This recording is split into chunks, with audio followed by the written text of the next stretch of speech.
So this is Stu, and we're here with David Keil. And of course, whenever you get an anatomy buff in your hands on him, you're going to ask him about the psoas. And so here we are. And so, you know, there's a multitude of stuff out there on the psoas now, but it's always a topic that draws our attention for whatever reason. So, why do you think that we're so obsessed with everything that goes on to do with the psoas? Right. And B, have you got some insights into why people are often, have what we might call an aggravated psoas? It's either in spasm or they get tendinitis or whatever we might want to call it. It does cause issues for a lot of people, doesn't it? Yeah. I mean, the first question is, the general attraction to it. Yeah.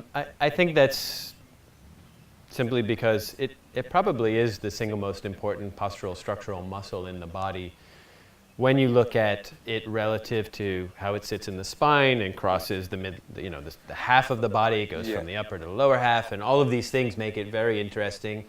It surrounds our center of gravity. All of the energy centers are kind of situated around there. I mean, it's a good place to be looking at, It's been tied to the core, and core is popular, so psoas is popular. Yeah. It's tied to the breath as well. Tied to breath, definitely fascial connections into the diaphragm. So tight psoas can lead to breathing problems. You got the solar plexus, all kinds of stuff going on in this area. Yeah. So I think it's popular for good reasons. Of course, what comes with that also is that every problem is somehow connected to your psoas. It's like if you look at fascia, every problem comes out of fascia, or if you look at everything, it's like every pain in your butt is your piriformis. Right. That kind of, every back pain is your quadratus lumborum, and it might be, it might not be. So it's gone a little far out there, but it is an important muscle. Can't take that away from it. So are there any patterns you see that people have that can put pressure onto the psoas or cause this sort of stuff that we're seeing? I think the most common pattern I see, especially with the yogis and Ashtangis in particular, is this relationship between psoas, glutes, and low back. Okay. And so can you explain that a bit more? Yeah. So, and I don't know, it's a chicken egg story. I'm not sure what comes up first. Yeah. But what sometimes comes up with the psoas part of it, and I'll try to make my way through it. Okay. With the psoas part is that side of the pelvis is often tilted. Anterior tilted. Anterior tilt on that side more than the other. Not always, but majority of the time. I'll say 80-85% of the time. Okay. It's tilted forward a little bit more. What goes with that? The front of the glutes have a tendency to then tighten up as well. Yeah. And because you've got more of an anterior tilt, you've shortened the area in the lower back. Yeah. And so these things just start mixing. And it could have started in the low back with an injury there.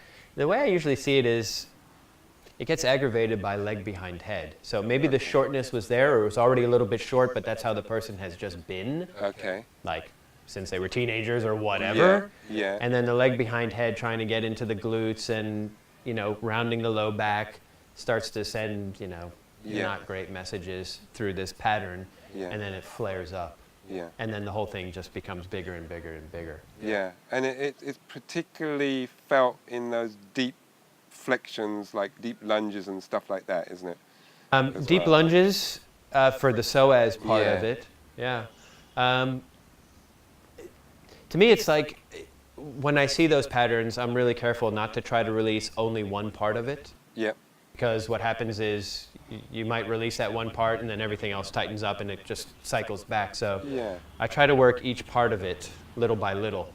So what if somebody's out there now with the psoas is not very happy, and how could they identify some of these other parts of that same pattern, shall we say, that need to be looked at? So the gluteal thing and the low back thing, what would they be experiencing in the practice? So with the tight psoas, if that anterior tilt is there and you think it might be related to this pattern, you would look then at your ability to externally rotate your hip joint, the hip, right? So if that feels more restricted on that side as well, that could lead to gluteals. Deep gluteals could be rotators as well, but which is all the same kind of layer. Yeah. We'll call it that way. Minimus medius, deep 6. Yeah.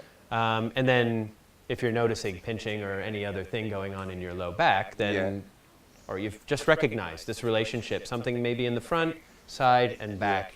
Would they see a difference in their, say, side bends on one side or rotations towards one direction as well? Yeah, because I would imagine, QL is going to get involved in it, the multifidus and, the other erector spinae muscles on that side to one degree or another. Yeah, on the bodywork table, I often see, QL, matching side psoas, all tight when that sort of thing is going on. Exactly. So that might be how you experience it. Yeah.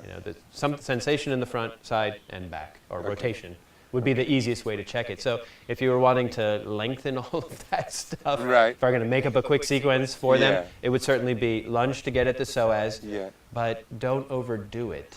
Yeah. There's nothing worse than, overstretching a psoas and then it tightens up more. That's already angry. Yeah, if it's angry already, just, I just suggest kind of like lean into it a little bit, hang there for a few seconds, come back out.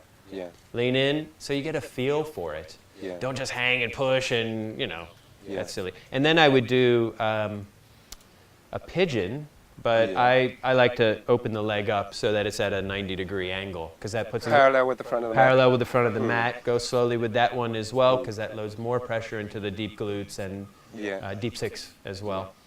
And then for the low back and that side, something like Parigasana.